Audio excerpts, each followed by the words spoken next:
with Spain openly accusing Israel of violating both international law and the ceasefire, are we seeing the beginning of a stronger European pushback against Tel Aviv?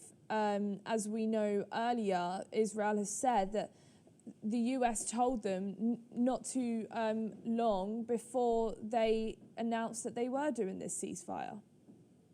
First of all, the alleged pushback you're mentioning would not be against Tel Aviv, but against Jerusalem. The capital of Israel is Jerusalem and not Tel Aviv. That first of all. Second of all, it's not Spain. It is the Sanchez government. Pedro Sanchez is a clown and a crook who is basically admired in Iran.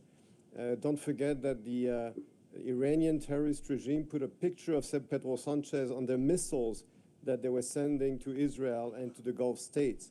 Pedro Sanchez does not care about international law and about Lebanon. He just cares about defaming Israel, insulting Israel to improve his popularity in the Arab world and among minority voters in Spain. As far as Israel is concerned, Spain is a country where we recalled our ambassador, and this has been mutual. Spain is not a central actor, neither in the European Union nor in NATO. In fact, Spain is one of the rare countries in NATO that does not meet its required spendings for the security of Europe. And there are much more important actors in the EU for Israel's foreign relations. Israel has excellent relations with the most important actors in the EU, especially Germany and countries in Eastern Europe. Spain, as long as it is ruled by Pedro Sanchez, is a lost cause, and we shall wait for the next election in that country.